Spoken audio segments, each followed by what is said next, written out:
This is a quick update video regarding my testing of Windows 7 Build 7000 public beta.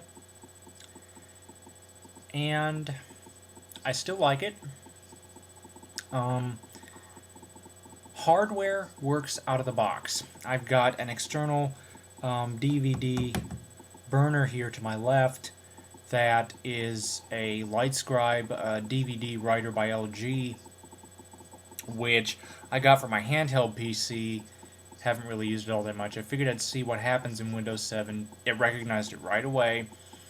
The only issue I had with what I put into it, which was a copy of The Dark Knight here, um, the Windows Media Player didn't really care for the DVD, something about screen resolution, I think. But when I installed VLC Media Player, bam, it worked a-okay. And I have filled up the taskbar with 6 web browsers, 5 chat clients, 2 media players, Windows Explorer, and 1 screen reader. Of course, I'm not running all of these at the same time. However, I am doing some fairly heavy multitasking with the system. I'm having it do an antivirus scan while I'm surfing the web, having 3 tabs open and 2 different web browsers, and it can handle it very well. Actually, I discovered very minimal slowdown. Um, so overall, I am very impressed. And like I said, I'll be continuing to look at it. But so far, really the only issues that I've had are some occasional. I have had a few. I've had 1 or 2 more issues.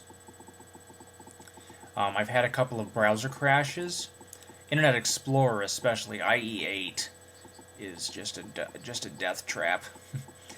But as a result, these programs freeze in such a way that they impede you from, prevent you from seeing your desktop. And the only way to fully correct it sometimes is a full system restart. But restarting it just completely clears up the problem. And I've only had that happen a few times. So, but full hardware test, I recognized the optical drive. I was able to eject it from the computer. Excuse me. And overall, it's still very usable, very quick. The only issue that I have with Windows 7 at this point, besides those browser crashes, which again, I think maybe it was because I was running too many things at once. Maybe it felt overburdened. I've only allowed a gig of RAM for the virtual machine. That is the minimum that Windows 7 will accept, I believe. So I just wanted to see what would happen. And under a gig, until you really do multitasking, it'll be fine.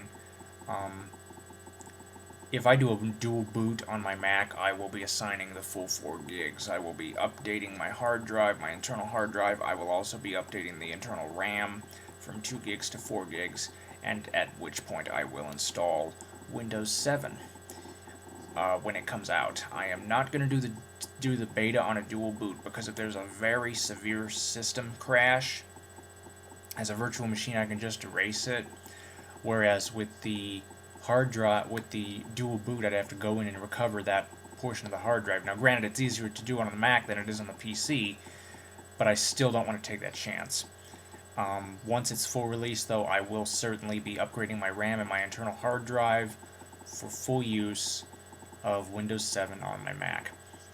Because, like I said, from what I've seen so far, it is very nice.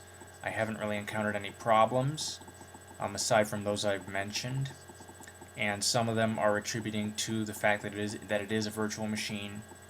I will be unable to test the multi-touch, and I will be unable to test anything like the shake feature because I do not have the graphics privileges to do that. But overall, in terms of usability, the operating system itself, very nice, and I am still very much looking forward to the final release, which I hope the rumors are true, and I hope that it will be out in October. So that's pretty much it. Thank you for watching. Comments are welcome, and have a nice evening.